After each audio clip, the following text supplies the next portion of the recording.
All right, so welcome back. We just went through the process of going to a listing consultation. That seller of the home has just notified you that they'd like to sign an agreement for you to market their property. So where do you go from here? What are you going to do once that property goes on the market? How do you host an open house? What is that marketing strategy going to generally look like when you're showing the property in person? Yeah, so whether it's an open house or a private showing, obviously you want the place to look as good as possible, just like in the pictures, if not better, right? And you want to appease to all of the buyer senses, right? Their sight, right? You want all the lights on. You want the blinds up so they can see natural light coming in.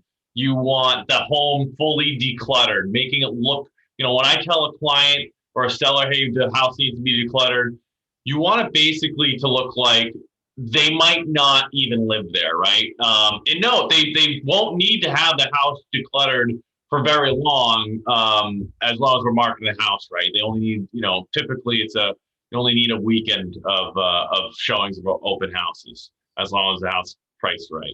Other things, other sentences you want to appease to is the ears, right? Noise. Try to get rid of any potential noise you can, like turn bathroom fans off. I also like to play light music as you walk through the property. That way there's not that dead silence, that awkward silence. What else, Tom? Well, I think if you're new to this and this is your first time hosting an open house or showing a property, this is what I would do. I would go on MLS. I would find 50 properties that have an open house the next weekend, and I would go to them. Yeah. You will know, and as you walk through those, note what you like and what you don't like. And if you don't feel confident that you'll be able to find anything, go with a significant other, go with a friend, go with an investment partner, go with another agent. Have them write everything down that they really liked about the place, whether it be the ambiance or how the house is organized, and everything they didn't like, whether it was, that echo noise because it was just dead silence, or the way the something was presented in the kitchen or the bathroom.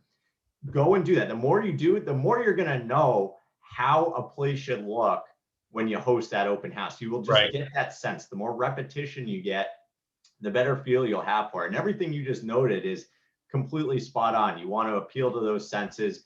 You want to cover those little details that often get left out, because sometimes those are just the triggers that a buyer will have to make the decision to put an offer in or not. And it can be, to you, the silliest thing, but to them, it can be really, really important. We talked about this in previous videos, that everyone is different and everyone has their likes and dislikes. So just because you don't like something specifically doesn't mean you don't need to address that area. So make sure you go through all the details, get that experience, go to open houses, and that will bring you to a point where you feel very comfortable hosting one yourself. Yeah, and another point to bring up is the buyer sometimes will leave a property and they won't know why they don't like it, right? They're like, I don't know, kind of had everything we wanted, but I just didn't get a good feeling of the property. I hear that all the time. And a lot of that is because the subconscious is affected by things that were in the house. Maybe there was a ton of clutter in the room and it made the room feel small, and clutter gives people anxiety and they don't even know it, right? So that's why it's important to declutter a home. Maybe there was a smell that was off. A lot of times you go into a basement, maybe they have cats or something like that, and the smell is just off, or there's moisture, or maybe there's some cooking that they might not like. So I'll always bring a candle to my open houses and have a really nice smelling house. I know that sounds strange, but that's it. It really affects the buyer's decision, even if they don't know it. So yeah, absolutely. And you're not trying to you're not covering up some foul odor that is permanent in the home. That's something that would need to be disclosed, but you're just providing that little extra to make them feel good about that experience and walking through the open house or going to the showing. But something that is also important is you're listing this property in advance of the open house, right? So that's going to go on the market say it's Tuesday night or Wednesday morning, and then you're going to have an open house that following weekend. You're going to be posting photos, information. You potentially have disclosures out there about the property. Why is it important to make sure that property shows in the same or better manner than when you listed it and the photos that you showed with that listing?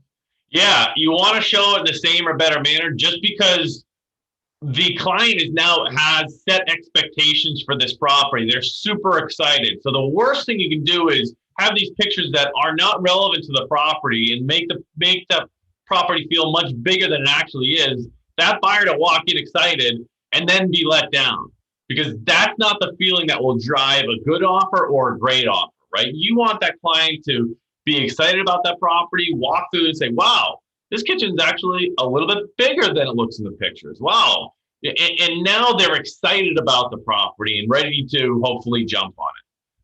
Yeah, it doesn't mean take poor quality photos and then they get excited when they find out the place isn't run down and really dark. But having that equal representation is so important, because they're excited going in because they saw that great listing with really good photos, and then the house shows the same way when you actually walk through it. There's no drastic difference that's going to change their feel for the property one way or another. So it's really good to kind of stay even keeled. You also don't want to put stuff in your photos that isn't going to be included with the home sale for the most part.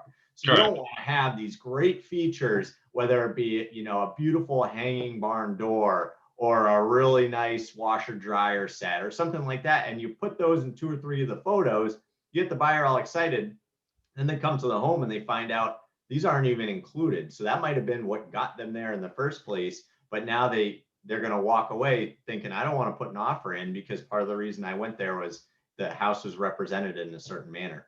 Yeah. Couple other things for the open house as well that we should mention.